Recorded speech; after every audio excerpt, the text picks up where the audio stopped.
So guys, welcome back to another video, and this is the full review of Android Nougat on Galaxy S7 Edge.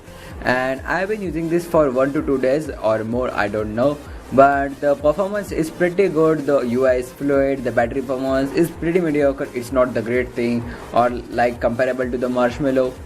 So I will just go through the apps first of all to show you the UI. As you can see, everything is just white like the Note 7's gray UX.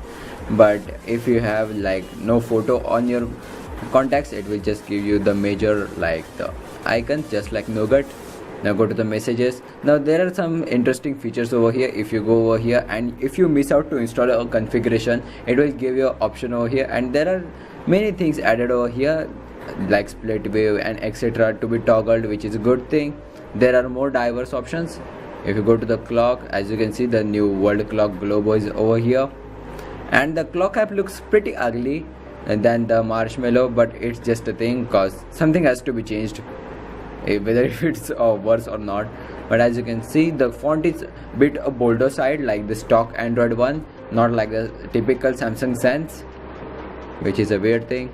Now if you go to the gallery, as you can see, the background is white, but if you tap it, it becomes black. I don't know, it's just like the iOS. I don't know why the Samsung is like just copying iOS through and through. But as you can see, you can just auto adjust it like the previous ones and just favorite it. Now you can just set it as always on display right through here, set as wallpaper. Many things have been added. You can just edit, and the color is now orange. It's not like the Note 7's blue one, which is a good thing. Pictures, and it loads very fast than the Marshmallow, which is also a good thing. Go to the camera. You don't longer get a camera icon. It's now the new one, but as you can see, new Grace UX like camera app, just like the Note 7. You can just flip it to adjust it, which is a good thing. You can no longer to get the gallery, just swipe right. Now it brings out the filters, and you do get pre-installed filters like Retrica, Sweet Selfie, and many more. Monogram. Here is the HDR, and this camera app has some tricks, like it just focus just like instantaneous. Here is a clip I recorded with this camera app, and the focusing time is just insane. You can just tap it and it just goes. You won't even know whether it's focused or not. It's just very fast. But there is no option to enable the DNG like raw images. Even if you go to the pro mode, everything has just same, nothing more to be seen over here. Metering, spots, interpreted, just the pro things. But there is no option to enable the raw mode, not even over here. Quick launch, review pictures, nothing like a raw mode over here. I don't know why the Samsung took it back, or it just enables like if you take a picture in a pro mode, it will just automatically save in the raw mode. I don't know, maybe that would be discovered in the later beta versions, but same everything. I like the feature whether you can just tap it over here to change the resolution, cause that was a bit handy for me, like for switching the widescreen to a better view, like a wider angle view. I don't know why Samsung took it back. Now there is the internet, same as the previous one. As you can see, there is new icons. Maybe the S8 will look like this. Also you can authenticate like biometrics in many apps like the web browser, as you saw there. Also the Samsung Galaxy like apps. Okay, so there are some new features. Extensions is new, video assistant is new, QR code reader, good. And Samsung will be adding more extensions through the Galaxy apps, which is a good thing. You don't get the like Note 7 like Grace UX. It's a bit different, kind of like a Nougat style. You do get quick toggles. Here are my dual sims, and this settings app doesn't like spin, so system UI is not like enable kind of thing. As you can see, it just expand like that, but this is kind of a downgrade cause in previous versions you can easily like toggle everything 5x4, but now you have to swipe pages, and it's very hard to look at with this scheme. You can just expand it like that. Power saving has just like diverse options. Here is the performance mode.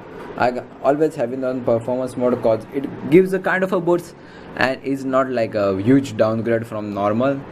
So that's the thing. You can just expand it over here, which is good, just like Nougat, nothing new. If you go to the recent apps, it has like the same animation as previous, but the cards have been bigger just to give it a Nougat feel. It's kind of a buggy and glitchy, but it's still in beta, so we will not complain over there. Sound and vibration. So the vibrations are pretty weird compared to the previous versions. It's like the Samsung has added a new vibration motor through the update, but that's not possible, but it feels like that if you have tried it. The vibration feels pretty weird, just like the haptic feedback of iPhone. You do get a blue light filter, works just perfect, which is good. Now the auto brightness option, it's not present over here. Why the Samsung didn't add it over here, I don't know. It's just insanity. But you do get a extra level of brightness over there, as you can see. And if you go it on the sunlight with this enabled, the auto brightness feature will work. And the brightness is pretty good compared to the previous versions of software, which is good. Also, if you have the normal mode enabled, as you can see, it's running itself into the normal mode. Okay, so you can just adjust your screen resolution from 1080p to 720p down over there to quad HD. 720p will save like a bunch of a battery, but nothing like a major performance upgrade. So I have it on performance mode, which is good. It just shifts quickly, which is good thing. Easy mode icon frames works pretty fine than before, cause many of the apps, as you can see, some apps get a white background, but some apps do like crop, which is a good thing. But that just kinda ugly. Night clock always on display, has much bolder font, so I have like a analog, so it doesn't like looks bad. And you do get Note 7 like custom notifications, which is good, comes it very handy. Night clock is there, LED indicator, not customizable, you can just enable it. Screensaver is still there, much of a diverse thing. Edge screen, now the edge screen doesn't lag anymore in some parts, but if you have something like animation going on, it will lag, but in most of the part it's much of an improvement. Here it is, device maintenance, like a smart manager tab, which is good. It must be over here. As you can see, you can just like clear your cache, storage, RAM, everything from here, and just toggle your performance mode, which is good. You can just like now add on your icons, but right now there is not much of thing. You do get one space theme, as you can try on, but you can access all the themes because you are still running the beta. Advanced features, there are no advanced features in this like the previous Galaxy Labs. It has been totally removed from here, which is a downgrade.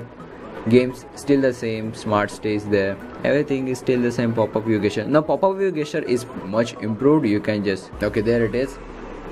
Now you can adjust horizontally and now vertically too. As you can see, I made it just like small box over there, which is kind of a good thing if I want to just copy down or jot down some memos. Video enhancer, basically it just sharpens a bit more and gives a bit more of a boost in brightness.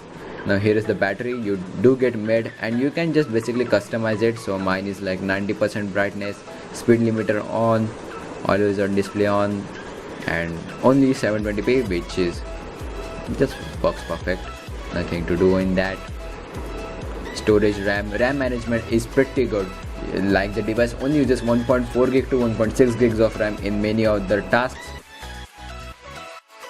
So system apps, right now it's like currently using 1.8 gigs, and you do get 2 gigs of RAM spare, which is a good thing.